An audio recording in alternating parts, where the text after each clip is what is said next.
Hola teman-teman penikmat film, coba jawab jujur, kalau dunia kiamat, zombie di mana-mana, hukum runtuh, manusia saling bunuh, yang paling bahaya itu zombinya, atau justru manusianya sendiri?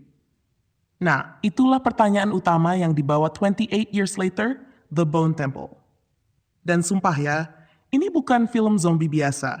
Ini film yang bikin lo ngeri, ketawa gugup, mikir, terus bengong setelah kredit naik.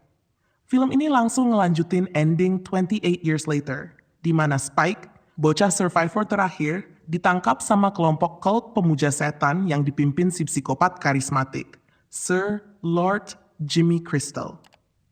Kelompok ini unik banget. Rambut pirang panjang, manggil satu sama lain Jimmy, dan percaya kalau pemimpin mereka adalah anak setan yang dikirim buat bawa kehancuran. Yang bikin makin disturbing, desain karakter Jimmy terinspirasi dari Jimmy Savile, figur nyata di Inggris yang ternyata predator seksual. Jadi auranya tuh bukan cuma serem, tapi jijik secara moral. Sementara itu, ada satu karakter yang jadi jantung emosional film ini, Dr. Kelson. Dia ngebangun hubungan aneh dengan Samson, infected tipe alpha, monster yang harusnya brutal, tapi justru nunjukin tanda-tanda kemanusiaan. Kelson gak pengen bunuh Samson, dia pengen ngerti. Pengennya, apa masih ada cara buat nyembuhin dunia yang udah keburu gila ini? Dan disinilah film ini naik level.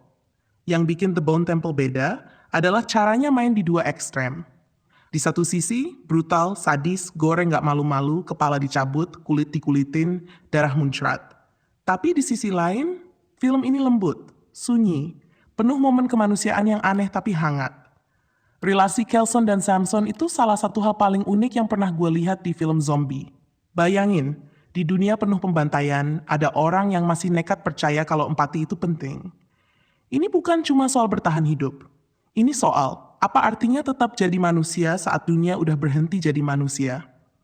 Dan Spike sendiri jadi simbol generasi survivor. Anak kecil yang dipaksa dewasa terlalu cepat.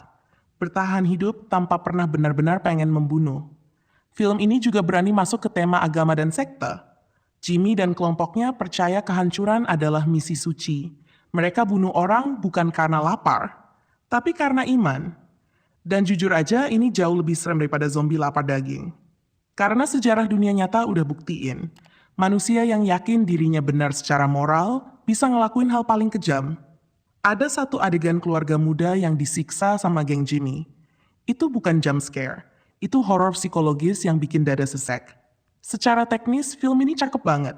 Sinematografi Sean Bobbitt bikin dunia terasa, lembab, berkarat, kosong, tapi indah secara tragis.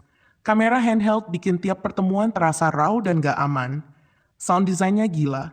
Kadang berisik brutal, kadang sunyi banget, cuma angin sama langkah kaki infected. Dan musiknya, chef's kiss. Iron Maiden, Radiohead, sampai lagu ikonik In the House in a Heartbeat balik muncul di ending.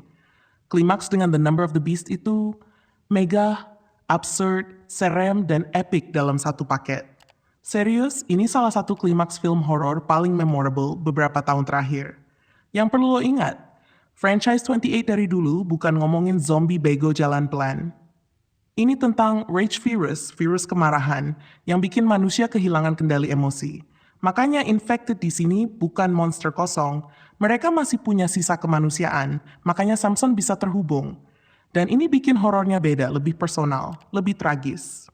Jadi kesimpulannya, 28 Years Later, The Bone Temple adalah sequel yang berani, aneh, brutal, tapi penuh jiwa.